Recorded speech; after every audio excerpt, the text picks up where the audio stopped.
welcome back.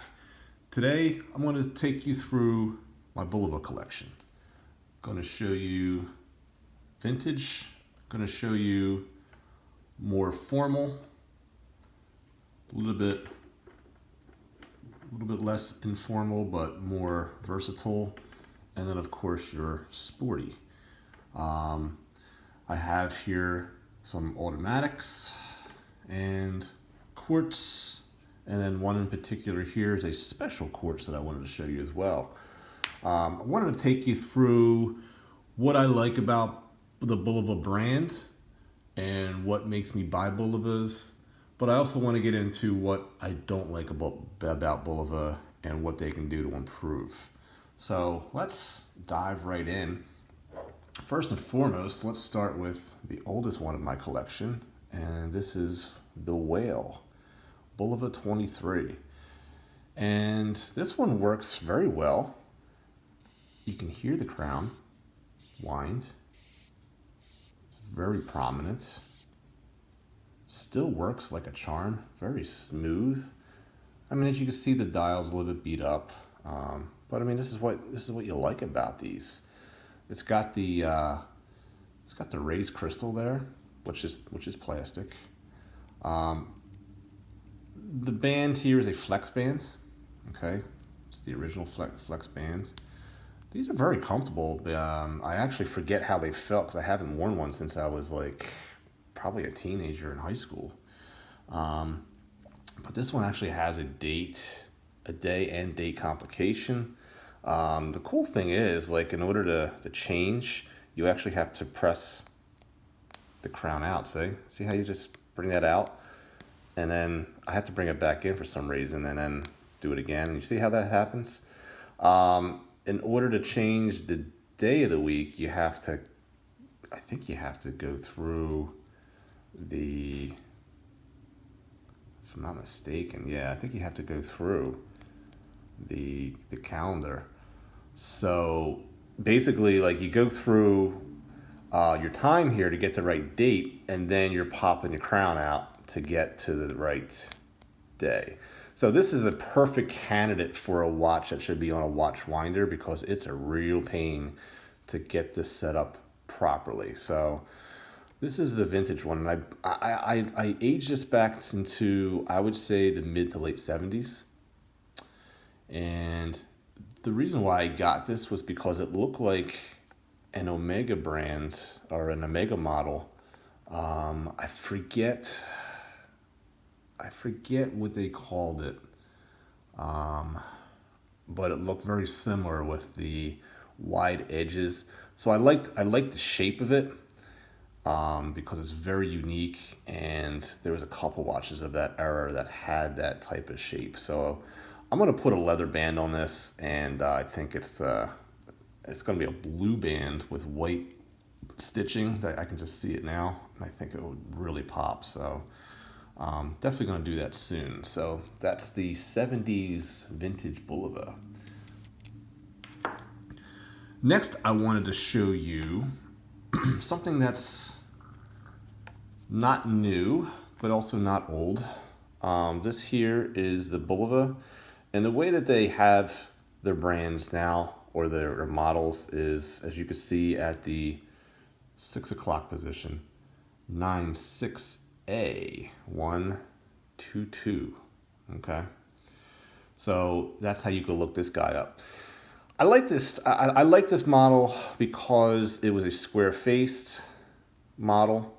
You can see the exposed screws that are actually functional. You can actually take these screws out and lift the glass if you needed to service the watch, which I like it for a standpoint. If you're a DIYer, you can work on your own watch in regards to taking off the hands and whatnot without taking out the movement. So I like that functionality of it, but when you look at it from another standpoint, when you take this is just another form of way of water can get into a watch. So you're creating yet another way of water getting into a watch. especially if those screws are not tied down right. Because typically the only thing that you're taking off is the back, which that also has screws. So you really have a watch here that is very prone to getting water inside, especially if you're playing around with these screws on either side.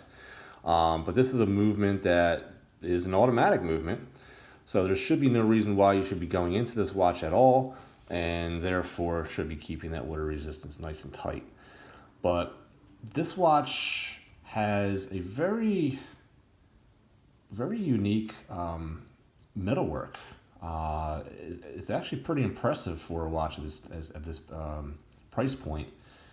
That's pretty nice decoration there for a Japan movement, in my opinion. The rotor is actually even more decorated than a lot of the Japanese movements I see as well. So kudos to Bulova for this one. You know, if you're looking into the Swiss movements, you're definitely going to have even the rotor more decorated, and you're even going to have some of the actually this type of metalwork that you see on the outer chapter ring here. That's pretty much what you would see even on the inside of these, if you're looking at a Swiss movement. But kudos to Bulova for that. Nice job. I love the face. I think, you know, look at the rectangles in here. That's actually like it's very three-dimensional. Actually a raised dial. I mean, that's pretty impressive in and of itself. You have applied markers. These screws here that hold this sub dial in. You've got another sub dial that. So these two sub dials actually go over the open heart design, which I don't know. I love the depth of this dial. Lots of detail.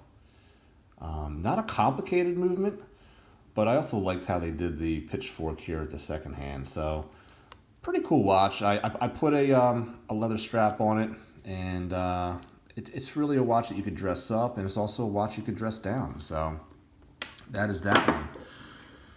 Then we get into our two diamond pieces. These pieces here were just around the same price.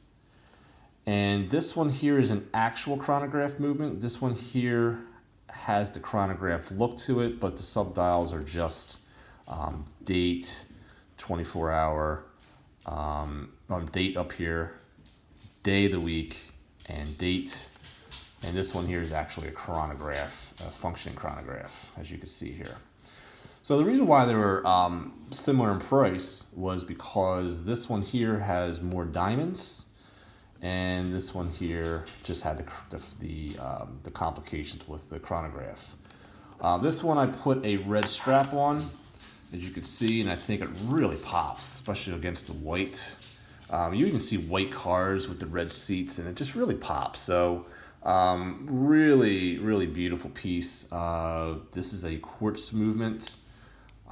This is also a quartz movement on the stock Bulova band and a bracelet, I should say.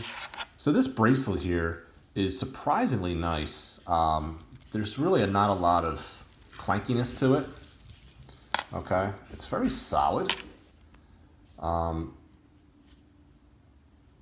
It's surprisingly silky smooth, actually. I actually would put this bracelet up to the Movado even. And Movados have a pretty silky smooth bracelet where you can, it just feels like butter. And then this one here is a very dressy watch. This actually is inspired by vintage Bulovas. I love the red stripe that goes up and down on this. Very subtle against a gray dial, but it really adds a little bit of dimension to it. You see the open heart design. What's really cool about this one is the crown at the 2 o'clock position. Basically all they did was put the movement in sideways. And believe it or not, this actually has the same movement here. I mean, check that out.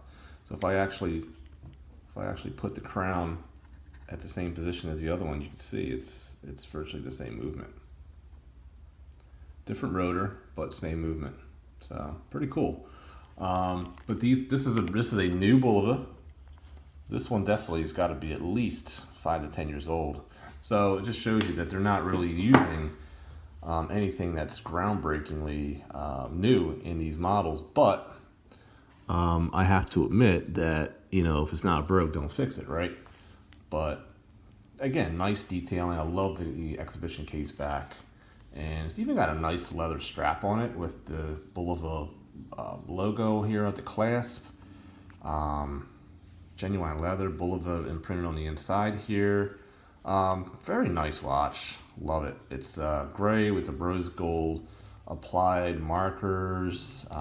Just a beautiful piece. You got the Bulova logo on there, on the crown. So, oh, and I should do a wristwatch check. I've actually been getting some flack from a friend of mine who said I should do one. So this is the Omega Seamaster Planet Ocean on my aftermarket strap.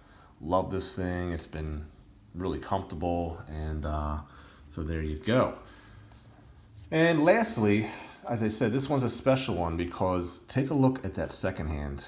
That second hand is smoother than the Omega. Believe it or not. Swiss automatic, Japan quartz. Pretty unbelievable. This one takes an enormously huge battery because it really drains a lot of power in order to produce the beats on the quartz to make this hand as smooth as it does. I don't know the technicality of it, but I do know that it is groundbreaking technology with the precisionist movements. I find it to be fascinating, the fact that this can tick as smoothly as, or should I say sweep as smoothly as it does. But what will happen is when I press this, the second hand will go to 12, and then it'll actually time, this is your retrograde down here, it'll actually go to 1/1000th, as you can see down here, of a second, which, I mean, you could take a look at any other chronograph, it's only going to give you like seconds. So that's pretty precise. So it's a pretty cool movement. I'm wondering if maybe the battery's going on this and that's why it's not allowing me. I don't know, but I'm gonna open it up and take a look. But this is on the NATO strap, by the way. I think it matches beautifully. This usually comes on a very chunky strap, so I switched it out and I love the way the colors play on it. But this is not a true diver. It just has that look to it. These are functional, I would guess you call them hex screws, but it is a beautiful watch. I'm going to open it up and see what we can see back here. It may just need a new battery, but thank you guys for watching. That is my Bulova collection. You know what? I'm going to give you just a real quick things that I do not like about these watches and some things I do like. So first and foremost, what I do like about the watch is that I love the styling. I love the simplicity of the look. Bulova just has a style that I can relate to. Another thing that I liked about Bulova is the fact that my father, when I was a child, we were at a mall in Center City, and he saw a Bulova, and he was really excited, and it was basically like a really high-end timepiece for him to get, because we weren't wealthy, and you know, it was something that like I remember discussion with my mom, and she said, sure, you can get it, you know, you worked hard, you deserve it. And I just remember that being his pride and joy, and I remember that even to this day. I just can't remember what model it was, otherwise I would definitely have that in my collection, but I'll tell you, I just remember that, and it just still rings true, and it kind of gives me a little bit of a warm, fuzzy feeling having a Bulova. So, because it just brings me back to that moment. So, that's another thing that I like about Bulova. And really, the few things I don't like about it, some of these watches, like this one here in particular, doesn't have sapphire crystals, so they do scratch. Not a big fan of that. And so the crystals are really my downfall of these watches. And I guess the other thing is I'm going to figure this out. I'm assuming it's the battery though, because I know with some watches you start getting some funkiness with these when the batteries are starting to die. So I'm assuming it's going to be that. So what I'm going to do in the next video is show you what I will do to explore. So thank you for watching. Hope you guys have a good day. Thank you for watching Average Joe Watch Reviews. Please like and subscribe and turn on those bells so you get notified for each video. Please share so that everyone else can get notified for the best YouTube channel, and spread the word for the best YouTube channel, the #1 YouTube channel, Average Joe Watch Reviews.